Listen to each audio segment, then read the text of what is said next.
Betrayal doesn't always arrive with a bang sometimes, it's hidden in plain sight. She was just scrolling mindlessly when she saw it, her sister glowing, holding a newborn, their parents by her side. A perfect family moment. But then her heart stopped. On the hospital table, right there in the frame, lay her husband's wallet and keychain. Familiar. Undeniable. Her hands trembled, but she typed, "Congratulations! Wish you all the best." Hit send. Then, she stood up, grabbed her keys and walked out the door. But what came next? No one could have imagined. In her office, bathed in the gentle spring sunlight, Violet Wilson gazed at the wedding photograph on her desk. That moment from 5 years ago, which should have been filled with joy, now held an unnatural shadow. Her parents' smiles, though present, barely masked their dissatisfaction, a feeling that still gripped her heart to this day. In the photo, she wore a pure white wedding dress nestled in Basil's arms. It should have been a moment of happiness, but her parents' subtle expressions had cast a pall over the entire scene. Growing up with her sister in a quiet residential area of suburban Hartford, Connecticut, those memories were anything but peaceful. Caitlin will surely find a job helping people. She remembered her mother's voice, praising her sister as if it were yesterday. The comparisons that began in childhood had become her everyday reality. Even when she excelled academically, her parents' focus remained on Caitlin. Even on Christmas morning, it was always Caitlin's presents that were opened first. "You're smart, so you'll be fine, but Caitlin needs special attention," her father would always say in that same detached tone. Even on the day Violet achieved top grades in her class, the conversation shifted to Caitlin's new volunteer work. On the day of her high school graduation, while her parents proudly talked about her sister's cheerleading accomplishments, Violet delivered the valedictorian speech. Each time, she had learned to smile silently, suppressing the emotions that surged inside her. Yet, despite it all, Violet had steadily forged her own path. She graduated at the top of her class from a prestigious university and built a career at a pharmaceutical company. Meeting Basil, an investment analyst, had opened her eyes to new possibilities in life. On her wedding day, in her parents' colonial-style house built in the 1980s, while she busied herself with preparations for the modest ceremony, her mother casually but certainly hurtfully remarked, "When Caitlin gets married, we'll have to do something grander, maybe at that lovely hotel near West Farms Mall." Basil had gently embraced her when those words pierced her heart. "Don't worry about it. Let's start our new life together," he had said, his touch and voice warm, offering the kind of comfort that stayed with her, even years later. 5 years had passed. Family interactions had dwindled to obligatory phone calls a few times a year and occasional emails. The Sunday brunch tradition had slowly faded. The emails from her parents were always filled with pride about her sister's accomplishments as a nurse at Memorial General Hospital. They would boast about Caitlin's success in her helping profession while downplaying Violet's promotions at the pharmaceutical company. Caitlin helped so many patients again today. She truly found her calling. Violet could only manage polite, formal replies to such emails. Instead, she buried herself in her work as the manager of Pharmco Incorporated's compliance department. Her judgment was consistently sharp and level-headed. Her ability to make decisions without emotional interference was something she had, ironically, learned from the strained dynamics of her family. The Starbucks latte on her desk was growing cold. The spring sunlight continued to bathe the room in warmth, yet Violet couldn't shake the cold feeling inside. Surrounded by the glass and steel of the modern office building, she turned away from the wedding photo and back to her computer screen. She took a sip of the now cooling latte. The bitterness that spread across her tongue seemed to mirror the undercurrent of emotions she couldn't avoid. Her Facebook timeline displayed as usual, posts from relatives and friends flowing by. During a brief break between client meetings, she scrolled absent-mindedly. Her finger paused as a post caught her eye. "A new life has been born at Memorial Hospital. Our angel, Emma." Violet's eyes froze as she read the name attached to the announcement, Caitlin Anderson, her sister's name. The photo showed her sister holding a baby in a hospital bed. Unlike her typically flashy personality, she wore an unusually gentle expression. Their parents stood on either side with beaming smiles, celebrating the birth of a new life. Her mother had tears in her eyes, and her father wore a proud expression. However, Violet's eyes were fixed on something captured at the edge of the photo. On the bedside table, there was a familiar wallet, a black leather luxury brand item, the one she had given her husband for Christmas. Next to it was the distinctive keychain Basil had bought during his Las Vegas business trip. It can't be. Violet's fingertips began to tremble. She checked the timestamp on the screen. The post was from 30 minutes ago. Basil was supposed to be on a business trip to Chicago. Cold sweat trickled down her spine. The office air conditioning suddenly seemed jarring, while gentle spring winds scattered cherry blossoms outside the window. Violet's core was frozen. Stay calm, whispering to herself. She took several deep breaths. Her experience in the compliance department was serving her well now. She must avoid emotional reactions. She needed to preserve evidence. She took out her smartphone and photographed the computer screen. She also saved screenshots, the post's date and time, comments, number of likes. She recorded everything. "Oh, Violet, how unusual to see you on Facebook at this hour." A voice suddenly came from behind. Turning around, she saw her colleague Iris standing there. She tried to peek at the screen. Violet hastily closed the browser. "Just taking a break. I'm heading out soon," Violet responded, consciously keeping her voice steady. Iris looked puzzled but said nothing more. "Congratulations. Wishing you happiness." Her fingers trembled slightly as they struck the keyboard while typing a comment on the post. Violet desperately suppressed her emotions. She pressed the send button. The posted message that appeared on screen felt somehow hollow. From her desk drawer, she took out a business card holder. Inside was a card for Blackstone Detective Agency, a reliable agency she had used for company investigations before. Violet picked up her smartphone and dialed the number. "Hello, Blackstone Detective Agency." "Hello. This is Violet Wilson from Farmco Incorporated. Miss Wilson, it's been a while. How can we help you today?" "I'd like to request a personal investigation." After hanging up, Violet began organizing her desk. She needed to cancel her afternoon meetings. She sent a brief email to her secretary, Sarah. "Leaving early due to illness. Please reschedule all afternoon appointments for tomorrow." As she picked up her handbag, Violet glanced out the window. The spring sunlight still shone brightly, illuminating the city below. But to her, the scene felt alien. Before leaving the office, she checked her smartphone one last time. The Facebook post had already gathered dozens of likes, with congratulatory messages continuously appearing in the comments section. The innocent joy from friends and family among them. "Violet, congratulations," felt cold, distant, and hollow. Stepping into the elevator, her eyes fell on her wedding ring, the symbol of the love and trust she and Basil had sworn 5 years ago. Now, its sparkle felt ironic, a painful reminder of everything that had come undone. When she reached the lobby on the first floor, the receptionist greeted her cheerfully. Violet returned a perfunctory smile before quickly leaving the building. In the early summer weather, the people walking through the high-rise district were absorbed in their daily routines. She hailed a taxi and gave the driver the detective agency's address. As the car began to move and the cityscape flowed past, Violet quietly steeled herself. This was the beginning of the end, but it would also be the starting point of a new life. The Blackstone Detective Agency was located on the 15th floor of an old office building downtown. She had visited several times for company investigations, but today felt entirely different. Stepping off the elevator, she noticed the dull brass plate at reception.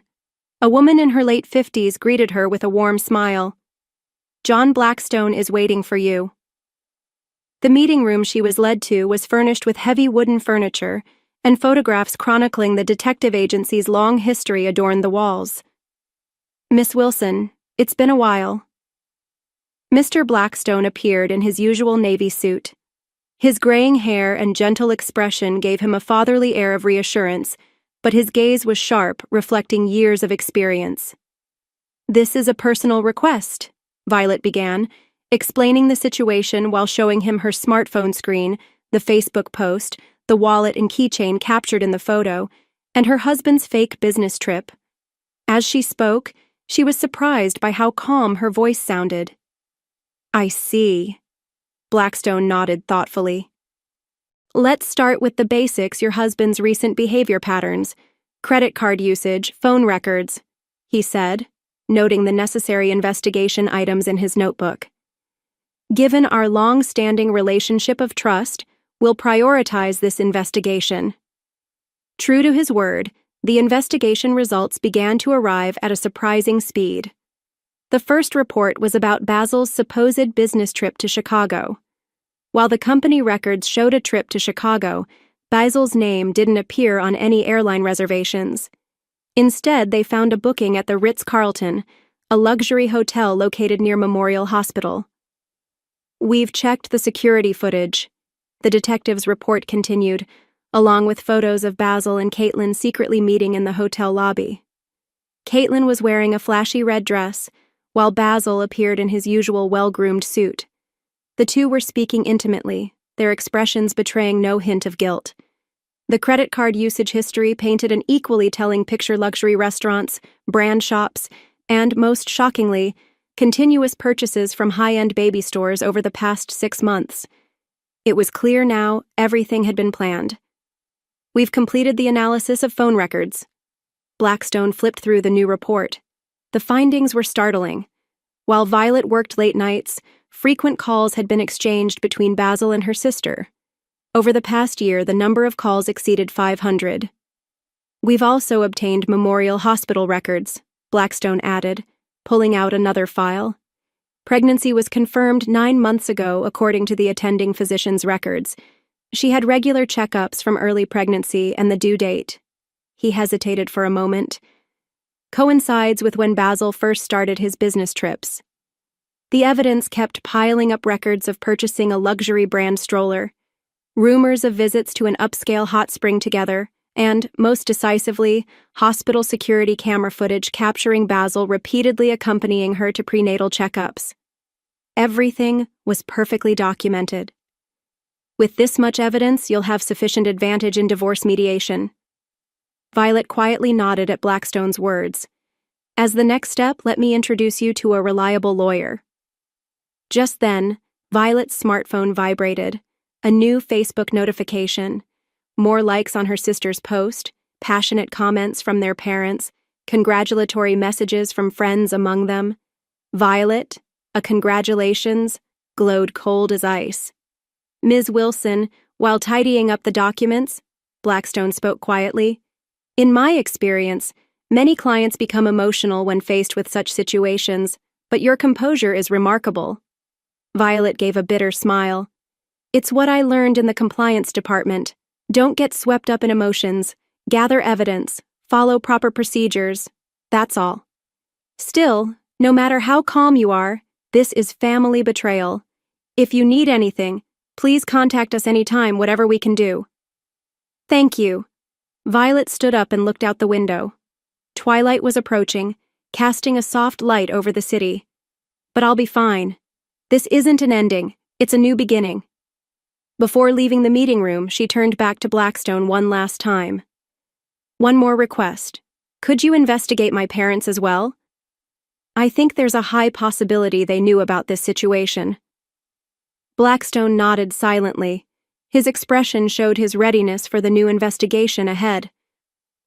Outside, the twilight city was bustling with people heading home. Violet took a deep breath. The air already carried hints of night, but her heart felt surprisingly clear. She took out her smartphone to schedule an appointment with the lawyer. The evidence was sufficient. Now it was time to prepare legally and then wait for the moment to reveal the truth. As she got into a taxi, Violet's eyes fell on her wedding ring that had become unnecessary. Her parents' house maintained the same appearance it had for over 30 years. The well-maintained lawn, her mother's cherished rose garden, and the old brass door knocker at the entrance. Everything was familiar yet felt alien today. Violet took a deep breath in the car. The final report from the Blackstone Detective Agency was in her bag. All the truth, including the investigation results of her parents, was contained within. "Are you ready?" Sarah Cohen, the lawyer in the passenger seat, spoke quietly. In her late 40s, she was highly regarded as a divorce specialist. "Remember, you have many people on your side." When she rang the doorbell, her mother came out. "Oh, Violet, how unusual." There was a slight tension in her voice. Everyone was already gathered in the living room.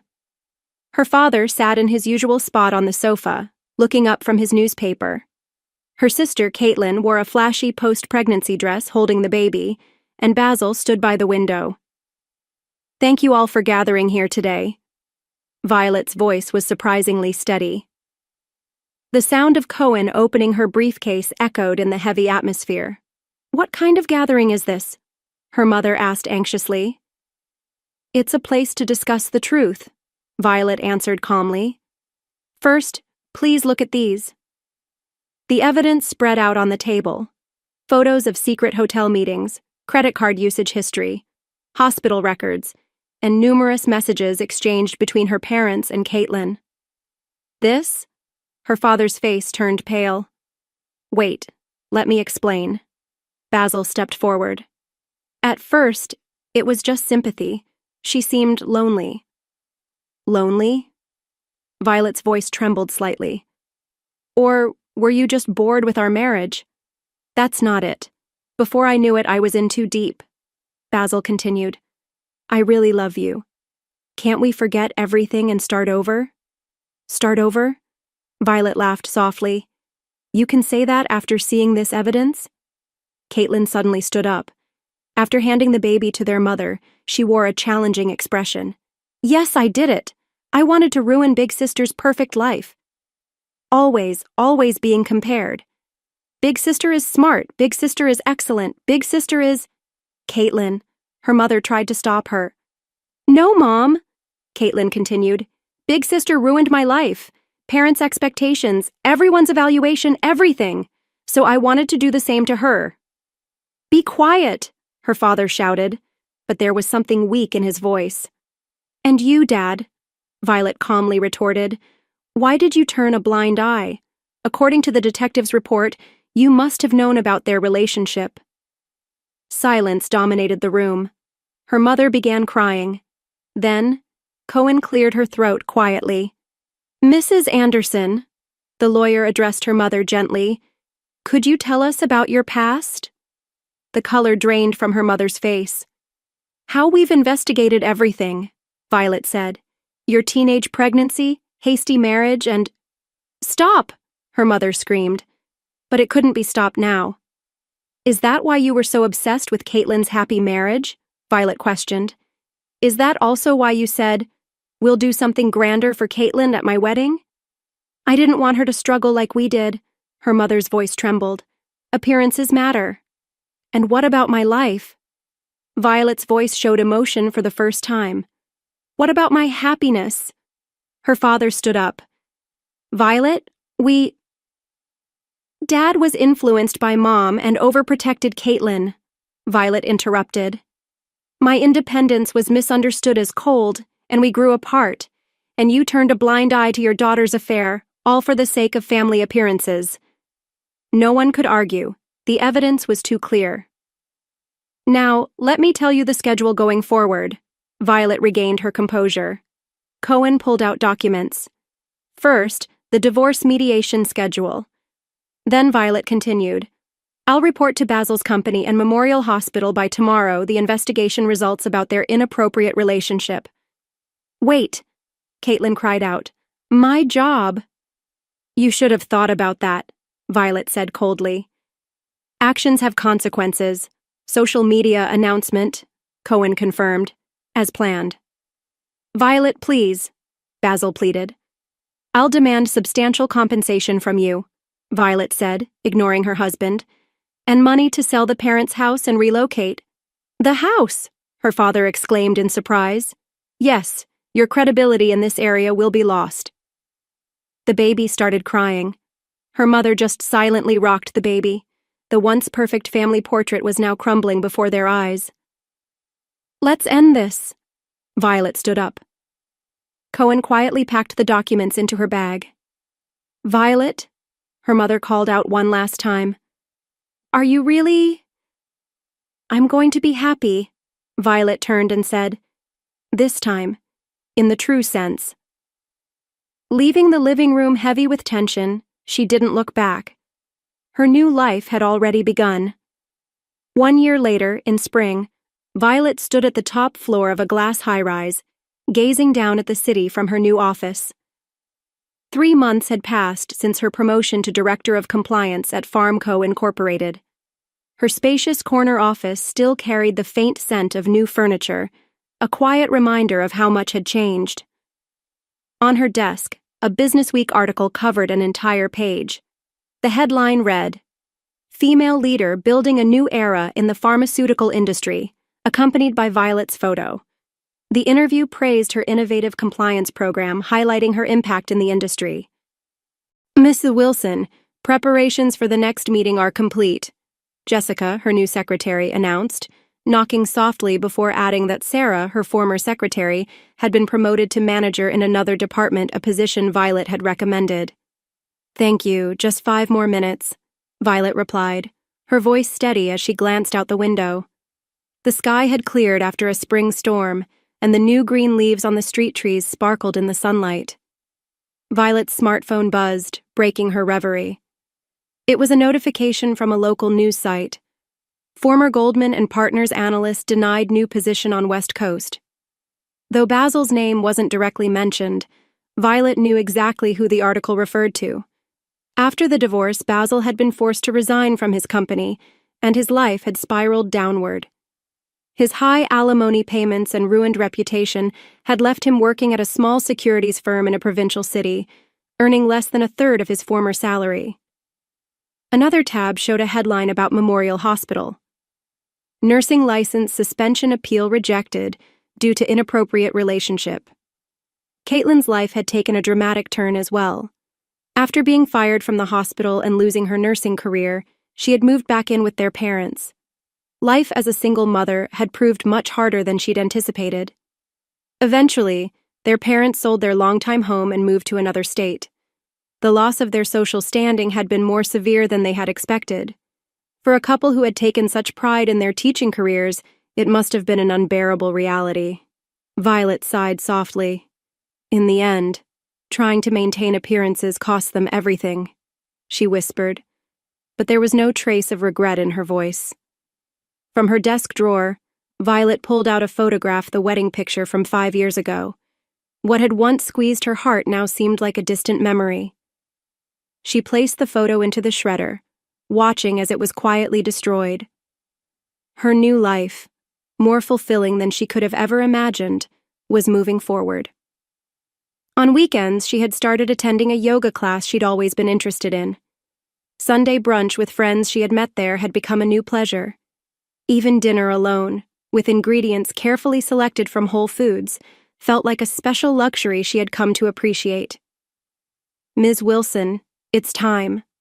Jessica's voice broke into her thoughts. Violet stood up, ready for the day's board meeting, where she would present the new compliance system she had developed. As she stepped into the hallway, young employees bowed respectfully, their admiration evident.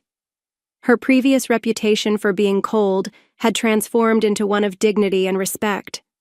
On her way to the conference room, her smartphone buzzed again. This time, it was a notification from an online dating app, confirming dinner plans with someone she had matched with the previous week. He was a university professor, and their intellectual conversations had flowed naturally from their first message. Still taking it slow, she reminded herself, though she couldn't deny the excitement of new possibilities. Before opening the conference room door, Violet checked her appearance. Her navy-tailored suit was perfectly complemented by a subtle yet striking pearl necklace. Her makeup was understated, yet flawless, and her expression radiated confidence. "Good morning," she greeted as she entered the conference room, her voice dignified and strong. Outside, the spring sunlight bathed the room in a warm glow, signaling the arrival of a new season. Looking at her reflection in the glass table, Violet smiled slightly, not a smile of complete victory or satisfaction from revenge, but a quiet, confident expression of pride from a woman who had reclaimed her life. "Shall we begin?" Violet's voice echoed in the bright conference room. This wasn't an ending, it was just the beginning of a new story. Betrayal cuts the deepest when it comes from those meant to love you the most. But once the truth is exposed, what comes next? Justice? Revenge? Or something even more powerful, reclaiming her life on her own terms? Violet's story is not just about betrayal, it's about resilience, reinvention, and self-worth. She was deceived by the very people who should have supported her, but she didn't let that break her. Instead of falling into despair, she meticulously gathered the truth, confronted the people who wronged her, and ensured they faced the consequences. But her greatest victory wasn't just revenge, it was taking control of her own life and future. Her journey is a reminder that self-respect comes at a cost, but it's always worth it. Too often, women are expected to endure betrayal for the sake of family, to remain silent, to keep the peace. But Violet's story challenges that expectation. She didn't just survive, she thrived. She proved that true strength isn't about staying quiet in the face of injustice, but about standing up, demanding accountability, and walking away from those who don't deserve a place in your life. What do you think? Should Violet have exposed her husband, sister, and parents so publicly? Or would a quieter approach have been better? Should family loyalty remain intact no matter the betrayal? Share your thoughts in the comments below. And if you enjoyed this story, don't forget to like, subscribe, and stay tuned for more gripping tales of justice, drama, and redemption.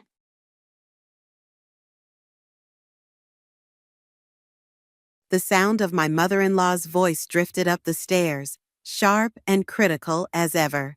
She's up there again, probably crying herself to sleep.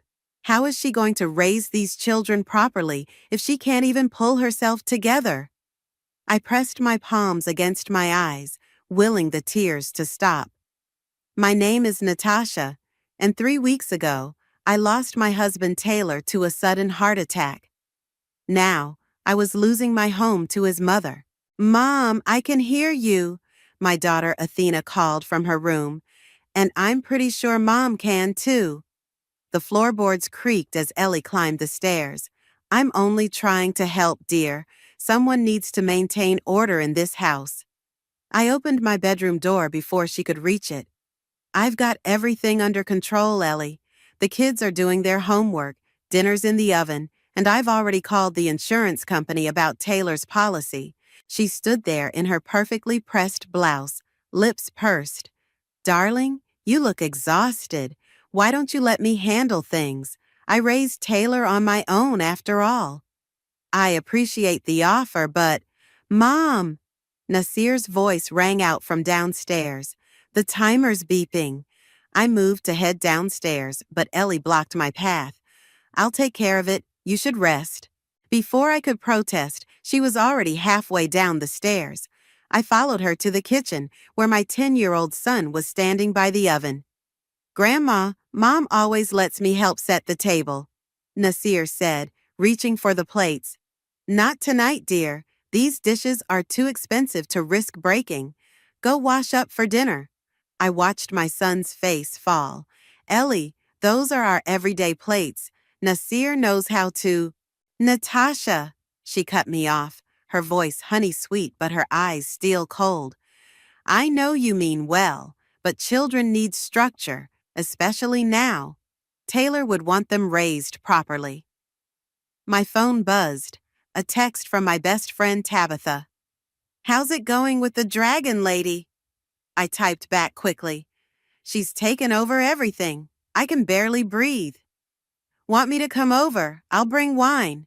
"Not tonight. She's already commented twice about my drinking problem, aka the one glass of wine I had with dinner yesterday." I looked up to find Ellie rearranging my spice rack. "These should be alphabetized," she muttered. "Really, Natasha, how did you ever find anything?" "Taylor never had trouble finding the spices," I said quietly. She froze for a moment, then continued her reorganizing. Well, Taylor was accommodating. Too accommodating sometimes. The front door opened, and Athena came downstairs, her backpack slung over one shoulder. Mom, can I go to Sophie's house to study? Before I could answer, Ellie stepped in. Absolutely not. It's a school night. But Mom always lets me study at Sophie's on Wednesdays. Athena protested, looking at me pleadingly. I took a deep breath. Athena's right, Ellie. Sophie's mother supervises their study sessions, and she's always home by 8. Things are different now, Ellie said firmly. The children need stability, not gallivanting around the neighborhood. I'm not gallivanting? Athena's voice cracked. I'm trying to maintain my grades like Dad would want. The kitchen fell silent. Ellie moved to hug Athena, but my daughter backed away, tears in her eyes. I hate this. I hate that Dad's gone, and I hate that everything's different. She ran upstairs, her door slamming moments later. Nasir appeared in the doorway, his young face worried. Is Athena okay? Ellie sighed dramatically. See what happens when there's no proper authority? Children need a firm hand, Natasha. Taylor understood that. I gripped the counter, my knuckles white. Taylor understood a lot of things. What's that supposed to mean? I looked at my mother-in-law, really looked at her. She'd moved into our house the day after the funeral, rearranging furniture, changing routines, criticizing every decision I made, and I'd let her, too numb with grief to fight back. But watching my children's world shrink under her rules, seeing their spirits dim day by day, something inside me was waking up. Nothing, I said finally. I'm going to check on Athena. As I climbed the stairs, I heard Ellie's voice behind me. This is exactly why I need to be here. That poor woman can't even handle a simple teenage outburst. I paused on the landing, my hand trailing along the wall where Taylor and I had hung our family photos. My fingers brushed against a small nick in the wood, a secret mark Taylor had made years ago, though he never told me why. Something about that tiny imperfection in the perfect walls of Ellie's new domain made me smile. Taylor had his secrets, his quiet acts of rebellion. Maybe it was time I found my own. Absolutely not. Ellie's voice rang through the kitchen the next morning. No child of mine ever needed a cell phone at 13, and neither does Athena. She's not your child, I said, handing Athena her lunch bag. And Taylor and I already agreed she could have one for her birthday next week. Athena stood frozen between us, her eyes darting back and forth like she was watching a tennis match. Plans change, Ellie said, adjusting her pearl necklace. In times of grief, children need fewer distractions, not more. Mom, Athena whispered. Dad promised. The hurt in her voice made my chest tight. Before I could respond, Ellie stepped forward. Your father isn't here anymore, dear. Now, go get your brother. You'll be late for school. As soon as Athena left the kitchen, I turned to Ellie. You can't keep overruling me like this. I'm doing what's best for this family. Someone has to maintain standards. She opened the fridge, grimacing. Really, Natasha, store-bought orange juice? What happened to fresh squeezed? My phone buzzed. Tabitha again. Coffee? You sound like you need rescue. Can't, I texted back. Queen Elizabeth is monitoring my caffeine intake. That's it, Tabitha replied. I'm coming over. 20 minutes later, after the kids had left for school, the doorbell rang. Tabitha burst in before I could even reach it, her red curls wild and her arms full of coffee cups. Morning, Ellie, she called out cheerfully. Hope you don't mind, but Natasha and I have some wedding planning to discuss. Ellie appeared in the doorway, frowning. Wedding planning? My sister's wedding, Tabitha explained smoothly. Natasha's helping with the arrangements.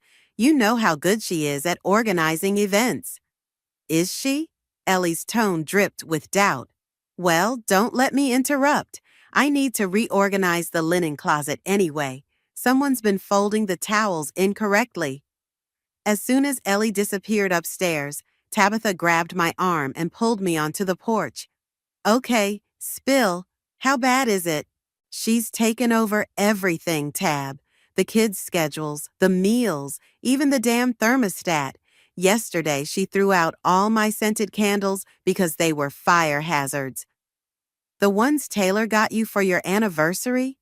I nodded, fighting back tears. She says she's helping, but it feels like she's trying to erase me from my own home. So fight back. How? She's Taylor's mother. The kids need her. The kids need their mom, Tabitha said firmly. Their real mom, not Grandma Dictator. A crash from inside made us both jump. We rushed back in to find Nasir standing in the living room, a broken picture frame at his feet. I'm sorry, he said quickly. I was just trying to dust it like Grandma said. It's okay, sweetheart, I started, but Ellie was already there, tutting disapprovingly. This is what happens when children aren't properly supervised, she said, sweeping up the glass. From now on, no touching the family photos. But that's my favorite picture of Dad, Nasir protested. Then you should have been more careful with it, shouldn't you? I watched my son's lower lip tremble, and something inside me snapped. That's enough, Ellie. Nasir, go get ready for soccer practice. I'll fix the frame later. Soccer? Ellie straightened up. Oh, I canceled that. He needs to focus on his studies. You what? I stared at her in disbelief. Taylor coached that team. Nasir loves soccer. Taylor isn't here to coach anymore, is he? Her words hit like a slap. The boy needs structure, not sports. Tabitha stepped forward, her face flushed. You know what? I just remembered, Natasha, you still have that key Taylor gave you, right? The one for his study? I froze. The key. In all the chaos of the past weeks, I'd forgotten about it. What key? Ellie demanded. Nothing, I said quickly. Just something Taylor mentioned before. But I remembered now. The small brass key he'd pressed into my hand that last morning, saying he had something important to show me later. We never got that later. Well, Tabitha said brightly, I should go. Thanks for the wedding planning help, Nat. As she hugged me goodbye, she whispered, Find that key. That night, after everyone was asleep, I stood in my closet, running my fingers along the jewelry box where I'd stored the key. It was still there, small and unremarkable, but suddenly it felt like the most important object in the world. Whatever Taylor had wanted to show me was in his study, the one room Ellie hadn't dared to touch yet. Maybe, just maybe, it held the answers I needed. I clutched the key tightly, my heart pounding. Tomorrow, I decided. Tomorrow I would find out what my husband had left behind. The study door creaked as I turned the key, making me wince. It was 2 a.m., and the last thing I needed was Ellie catching me here. The room smelled like Taylor, his cologne, old books, and the leather of his chair. My phone's flashlight revealed the room exactly as he'd left it. His coffee mug still sat on the desk, a faint ring stained into the wood beneath it. I ran my fingers across his desk calendar, stopped forever on the day he died. What did you want me to find? I whispered. The beam of my flashlight caught something unusual, a corner of paper sticking out from behind the large family portrait on the wall. My hands trembled as I lifted the frame. There it was, a manila envelope with my name written in Taylor's familiar scrawl. Mom? I nearly dropped the envelope. Athena stood in the doorway, her phone providing a soft glow. Honey, you should be in bed. I heard the door. She stepped inside, closing it quietly behind her. What are you doing in Dad's study? I held up the envelope. Finding answers, I hope. She settled next to me on the leather couch, and I opened the envelope with shaking hands. Inside was a letter and several documents. Dear Natasha, I read aloud, my voice barely a whisper. If you're reading this, something's happened to me. I've been having chest pains lately, and though I don't want to worry you, I need to make sure you're protected. Athena gripped my arm. I continued reading. Mom will try to take control. She always has. She did it when I was growing up. She tried it when we got married, and she'll definitely try it now. Don't let her. You're stronger than she thinks, stronger than even you know. Dad knew, Athena whispered. He knew what Grandma would do. I shuffled through the other papers, legal documents, bank statements, and photographs.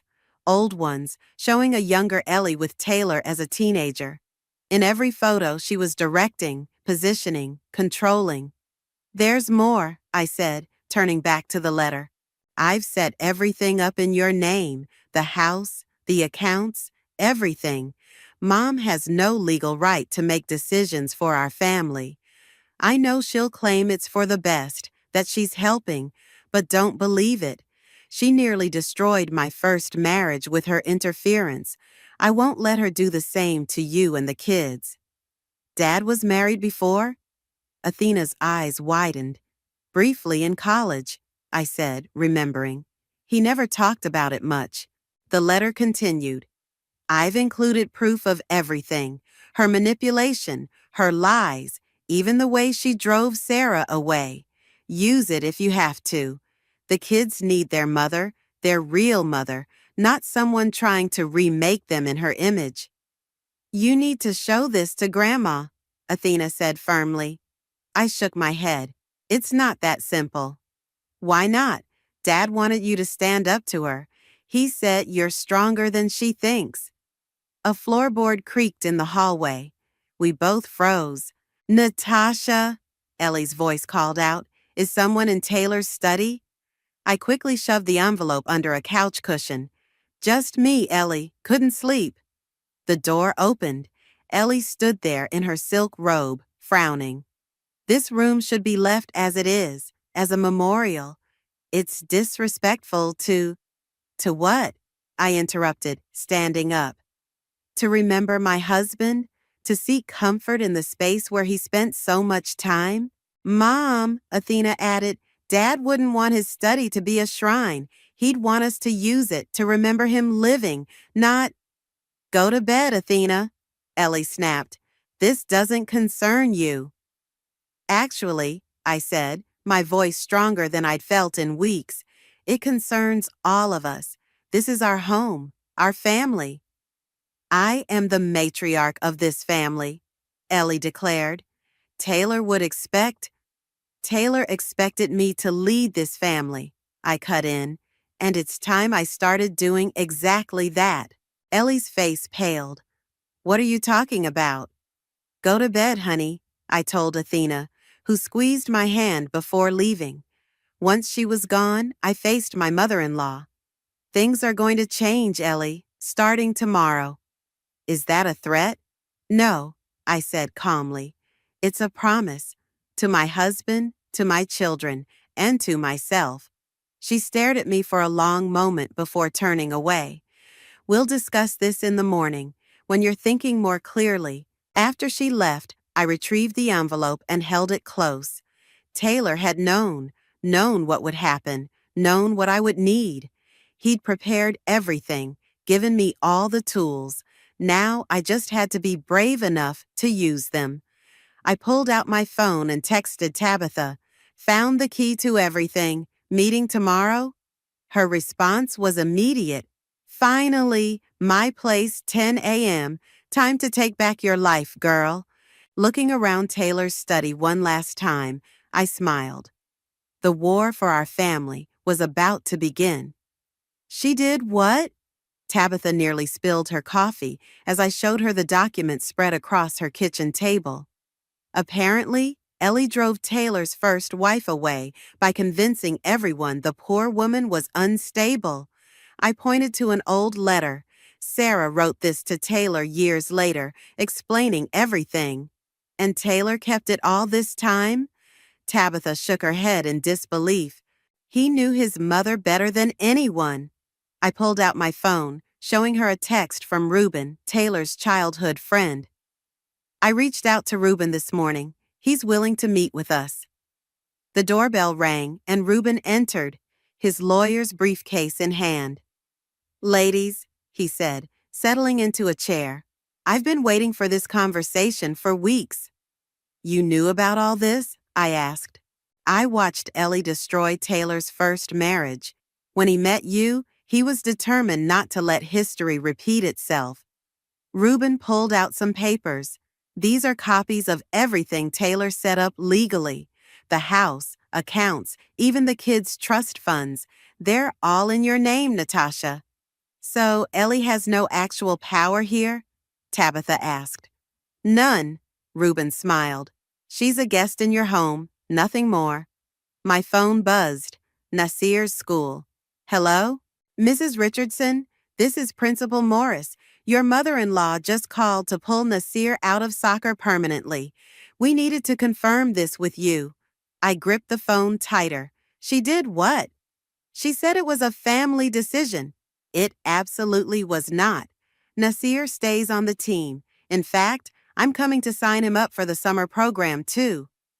After hanging up, I turned to my friends. She's already making moves. I need to start pushing back. Start small, Ruben advised.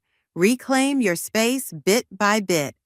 That afternoon, I drove to the store and bought new scented candles, the same ones Taylor always got me. When I got home, Ellie was reorganizing the kitchen again. What are those? She demanded, eyeing the shopping bag. Candles, for my house. I set them out on the counter deliberately. The kids love the vanilla scent. Reminds them of their dad. I told you those are fire hazards. In my house, I interrupted, we use candles, just like we did when Taylor was alive.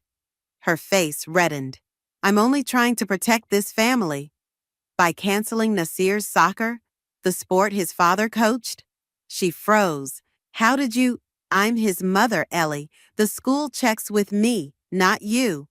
The front door opened, and Athena walked in with Nasir.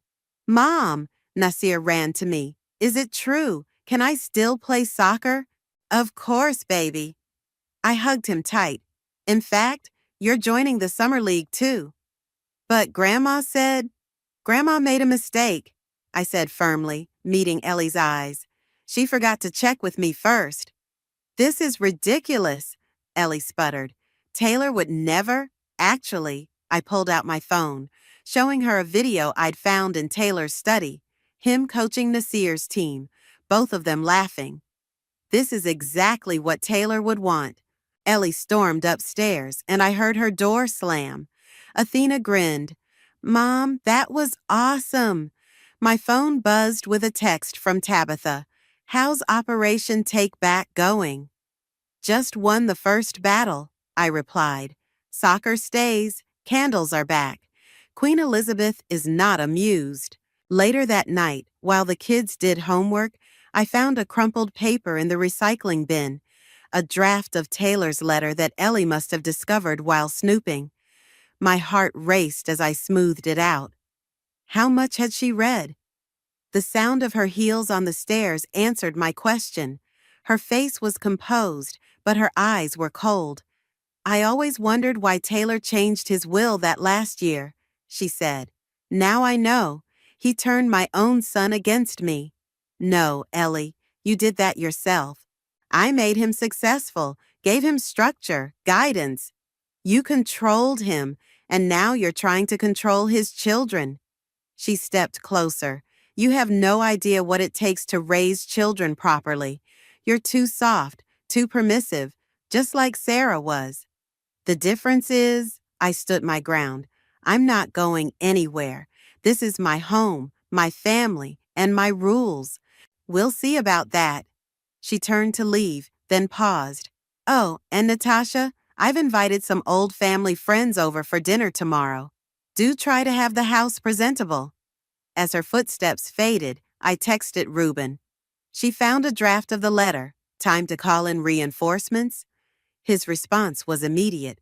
On it, tell Tabitha to contact Dexter from the community board. Time to show Ellie what real family support looks like. I smiled, lighting one of my new candles. The vanilla scent filled the air, and for the first time in weeks, I felt truly at home. Ellie invited how many people? Tabitha paced my kitchen the next morning, her heels clicking against the tile. 12, I said, checking my phone. All her old country club friends. She's trying to embarrass me in front of the community. Well, she's in for a surprise. Tabitha grinned. Dexter's already called everyone who matters. Trust me, this dinner party won't go how she expects. The doorbell rang. Dexter, the community board president, stood there with his wife Maria. Natasha, he said warmly, we came early to help. The dinner's not until 6, I started, but Maria was already rolling up her sleeves. Honey, we're not here for Ellie's dinner. We're here for yours. Over the next few hours, people streamed in through the back door. Neighbors, parents from the kids' school, Taylor's old soccer team families. Each brought food, supplies, and most importantly, support. Mom? Nasir appeared in the kitchen. Why is everyone here? Because they care about us, I said, hugging him. Where's your grandmother? Still upstairs, getting ready. She said we need to look perfect for her friends. The doorbell rang again. This time it was Reuben carrying a thick folder. Everything's set, he whispered. Just say the word. At exactly 6, Ellie descended the stairs in her finest dress, stopping short at the sight of dozens of people filling our home. What is this? She demanded. I specifically invited your friends? I gestured to the front door, where her country club associates were arriving. They're welcome too, the more the merrier. This is completely inappropriate. Actually, Dexter stepped forward. This is exactly appropriate. This community supports Natasha and these children. We always have. And who are you two? He's the community board president, Maria cut in. The same board that Taylor worked with to establish the youth soccer program you tried to shut down. Ellie's face reddened. I was only thinking of what's best for who? I asked quietly. For Nasir, who lost both his father and his favorite sport? For Athena, who can't even study with her friends anymore? You don't understand. No, you don't understand. I raised my voice slightly, making sure everyone could hear. This is our home. These are our neighbors, our friends, our support system. Taylor knew that. It's why he chose this community. Taylor chose this community because I suggested it, Ellie snapped. Actually, Reuben stepped forward. Taylor chose it because it was far enough from you to give his family space to breathe. A murmur went through the crowd. Ellie's country club friends shifted uncomfortably. Is that true, Ellie? One of them asked. Did your son really move here to get away from you? Of course not. I only ever wanted what was best. Like you did with Sarah? The words slipped out before I could stop them. Taylor's first wife? The room went silent. Ellie's face turned pale. That was different, she whispered. She wasn't right for him. No, I said firmly. You decided she wasn't right for him. Just like you've decided I'm not right for these kids. I never. Mom? Athena appeared at my side. I found this in the study.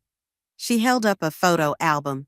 It's full of pictures of Dad with Sarah. They looked happy. Until suddenly, she's not in any more pictures. Ellie reached for the album, but Athena pulled back. There's writing on the back of some photos, my daughter continued. Sarah wrote about how much she loved Dad, but how she couldn't handle the constant criticism, the manipulation, the control. Enough, Ellie's voice cracked. This is a private family matter. You're right, I agreed. So let's handle it like family. These people? I gestured to the crowd. They're our family too. They've been here for us since Taylor died. Where were your country club friends? One by one, Ellie's invited guests made their excuses and left, leaving her standing alone in a sea of our supporters. This isn't over, she said, but her voice lacked its usual authority. Actually, Reuben stepped forward again. It is. Natasha has legal documentation of everything. The house, the accounts, even Taylor's explicit wishes for his family's future. Would you like me to share those details with everyone? Ellie looked around the room, finally seeing what she was up against. Not just me, but an entire community ready to stand with us. I think, she said stiffly, I need to lie down. As she climbed the stairs, Tabitha squeezed my hand. Round one goes to us. Round one? Maria laughed. Honey, this was a knockout. But watching Ellie's defeated retreat, I knew better. This wasn't over, not by a long shot. She'd regroup, replan, and come back fighting. But this time, I'd be ready. The morning after the dinner party, Ellie was nowhere to be found. Instead, a formal invitation sat on the kitchen counter. Family meeting, 2 p.m., Taylor's old law firm. It's a power play, Reuben said when I called him. She's trying to intimidate you with the setting. Should I be worried? Bring the letter and documents. And Natasha, bring the kids too. It's time they understood everything. At 1:55 p.m., we walked into the law firm's conference room. Ellie sat at the head of the table, flanked by 2 lawyers and her friend Serenity from the country club.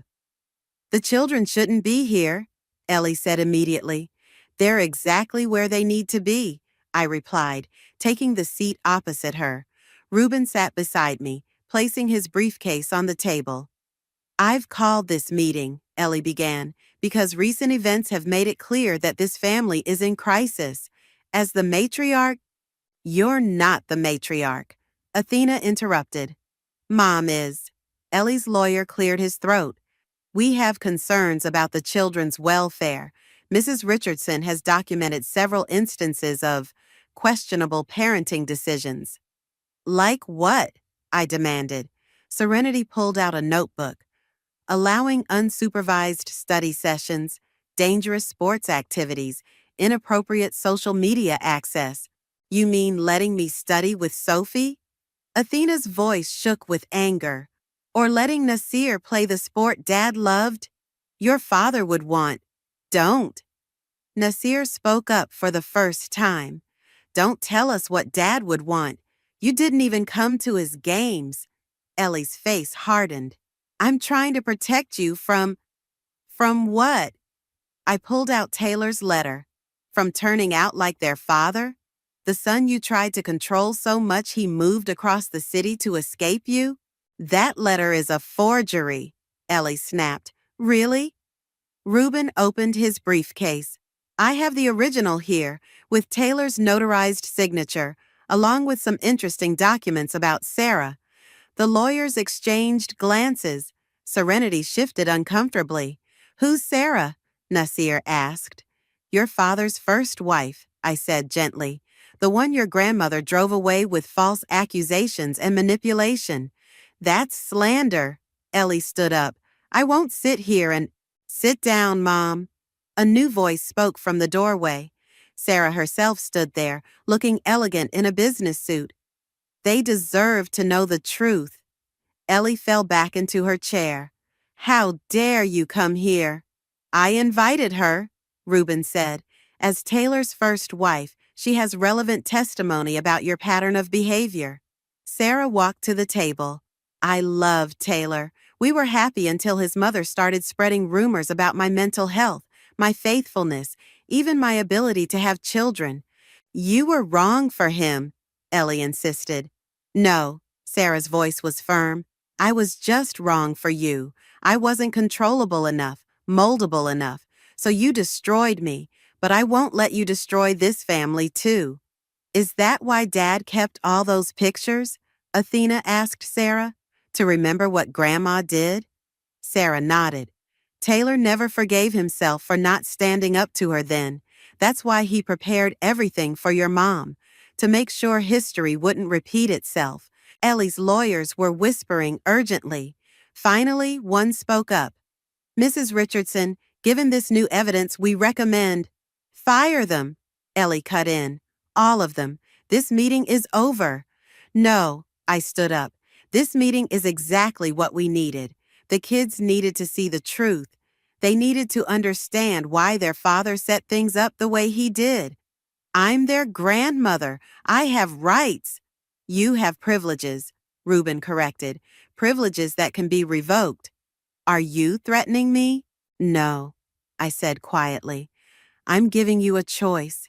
Either accept that this is my family to lead or leave.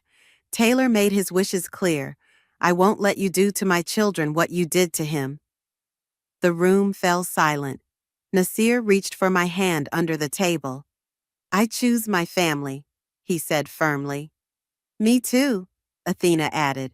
Ellie looked around the room, at her dismissed lawyers, at Sarah's steady gaze, at her grandchildren's determined faces. For the first time, I saw something new in her expression. Fear. You can't just cut me out, she whispered. No one's cutting you out, I said, but things will be different now. My house, my rules, my family. You can be part of that, but only on those terms. She stood slowly, gathering her purse. I need time to think. As she walked out, Sarah touched my arm. You did what I couldn't. You stood up to her. We all did, I said, hugging my children close. Together. Watching Ellie's retreating figure through the glass walls, I felt no triumph, only relief. The truth was finally out, and with it, the power she'd held over us for so long. Now we just had to see what she'd do next. 3 days passed without a word from Ellie. Her bedroom door remained closed, meals untouched outside it. The silence felt like the calm before a storm. She's planning something, Tabitha warned over coffee. Women like Ellie don't just give up. As if on cue, my phone buzzed with a text from Dexter. Heads up, Ellie's at the community center with her country club friends. They're calling an emergency board meeting. Now? I grabbed my keys. Watch the kids, Tab. Go, show her what you're made of. I arrived at the community center to find the parking lot full. Inside, Ellie stood at the podium, perfectly composed in her designer suit. And as a concerned grandmother, I must bring attention to the declining standards in our community. Single mothers without proper support systems. You mean widows whose mother-in-laws try to steal their children? I called out, walking down the aisle. Gasps rippled through the crowd. Ellie's fingers tightened on the podium. Natasha, this is a closed meeting. About my family? I don't think so. I turned to face the crowd. You all knew Taylor. He coached your kids, helped with community projects, believed in making this place better for everyone. Exactly, Ellie jumped in. And now his legacy is right here. I pulled out my phone, playing a video I'd found in his study. Taylor's face filled the screen, recorded just weeks before his death. Hey, beautiful. His voice filled the room. If you're watching this, I guess those chest pains meant something after all. I need you to know something. You're the best thing that ever happened to me. You gave me the strength to break free from Mom's control, to be my own person. Ellie tried to speak, but Dexter shushed her. The video continued. I've watched you raise our kids with love, not rules, with guidance, not control. You're everything I wished my mother could have been. Tears streamed down my face as Taylor's image smiled. Don't let her do to our family what she did to mine. The house, the accounts, everything's yours, but more importantly, the kids are yours to raise. You're their mother, and you're amazing at it. The video ended. Silence filled the room. Well, Serenity stood up. I think we've heard enough. No, a new voice called out. Sarah walked in, carrying a stack of papers. You haven't heard everything yet. This is ridiculous, Ellie sputtered. She has no right. I have every right. Sarah passed out documents to the board members. These are the complaints filed against Ellie 20 years ago. Harassment, defamation, even stalking. The same patterns she's showing now. Those charges were dropped, Ellie protested. Because Taylor begged me to, Sarah replied. He didn't want to believe his mother could be so cruel, but he learned. That's why he protected his new family from you. Dexter stood up. I move to dismiss this emergency meeting. All in favor? Hands shot up across the room. Ellie's supporters shrank in their seats. Furthermore, Dexter continued, I move to formally recognize Natasha as the head of the Richardson family and their rightful representative on all community matters. More hands raised. Ellie's face turned red. You can't do this, she hissed. I am still a guest in my house, I finished, and not a very good one. The crowd began to disperse. Ellie's friends hurried past her without meeting her eyes. Finally, only Ellie, Sarah, and I remained. You've ruined everything, Ellie whispered. No, Sarah said gently. You did that yourself. 20 years ago with me and now with Natasha. The difference is she's stronger than I was. What happens now? Ellie asked, her voice small. That depends on you. I stepped closer. You can either accept that things have changed and try to be the grandmother our children deserve, or you can leave. But the controlling, the manipulation, it stops now. They're my family too. Then prove it, not by ruling them, but by loving them. Can you do that? She looked between us, the woman she'd driven away and the woman who'd stood her ground. I don't know how, she admitted finally. Then maybe it's time to learn, Sarah suggested, before you lose another family. My phone buzzed, a text from Athena. Is Grandma coming home? I showed Ellie the message. Well, are you ready to try things our way? She wiped her eyes, smearing expensive mascara. I need time. Take it, I said. But remember, when you come back, it's to our rules, our family, our way. As she walked out, Sarah squeezed my hand. You did it. You really did it. We did it, I corrected. All of us together. Looking around the empty community center where Taylor had spent so many happy hours, I felt his presence stronger than ever. He'd given me the tools, but I'd found the strength. Now it was time to go home and tell our children that the war was finally over. Mom, Grandma's here, Nasir's voice carried from the front door. I looked up from Taylor's desk, now my desk, in the study to see Ellie standing in the doorway, a small suitcase at her feet. The 30 days are up, she said quietly. I'd like to come home, if the offer still stands. I gestured to the chair across from me. We should talk first. She sat down, her usual perfect posture slightly wilted. I've been seeing a therapist, Dr. Matthews. She's helping me understand patterns I never noticed before.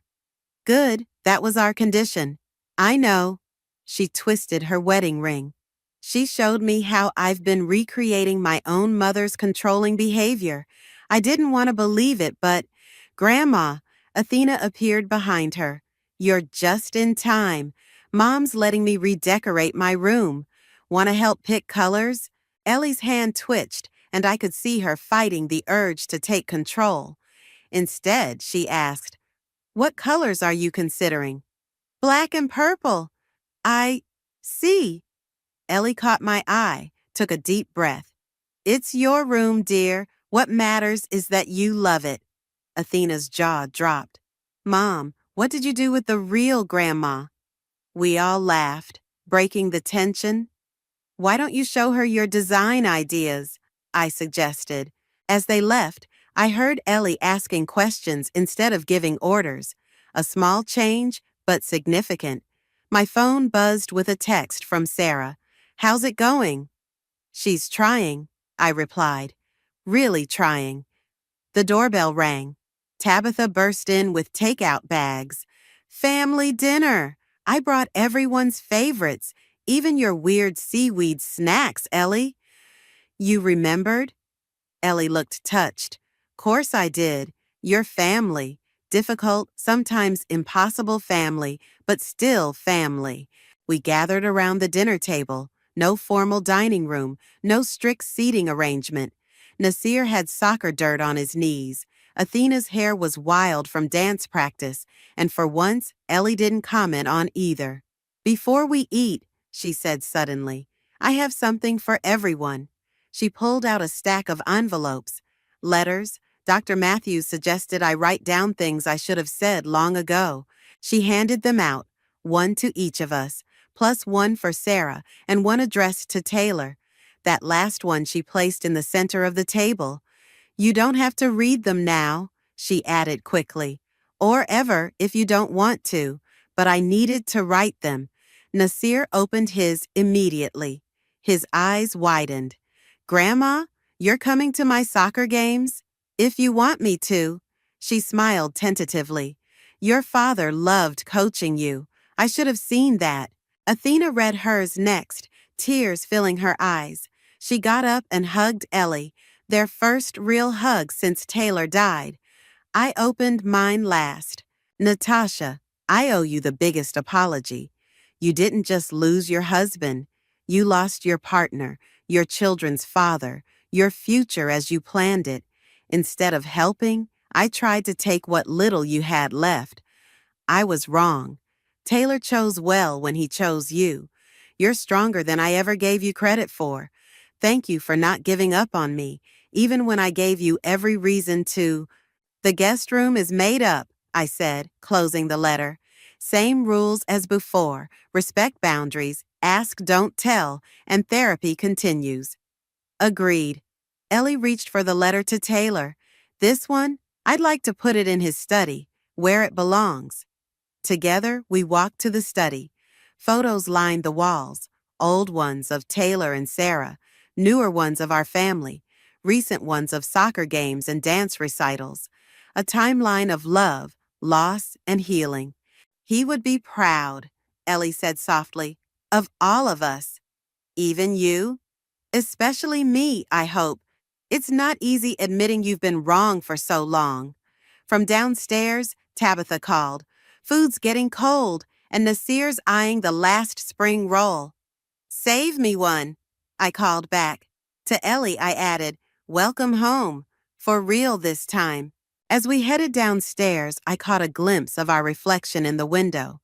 Mother and daughter-in-law, both changed by loss, both healing through love. Not perfect, but family. Taylor's letter sat on his desk, next to the vanilla candle I'd lit earlier. Its flame flickered, casting dancing shadows that seemed to whisper, this is what I wanted all along. Not perfect harmony, but real love. Not strict control, but genuine connection. Mom, Athena called. Nasir's telling Grandma about his goal last week, and he's totally exaggerating. Am not, Nasir protested. Are too. Ellie caught my eye and smiled. A real smile, not her usual practiced one. Shall we go referee? No, I said, returning her smile. Let's just go listen. Sometimes that's all family needs to do. Together, we rejoined our beautifully imperfect family, leaving Taylor's study behind but carrying his love with us, always.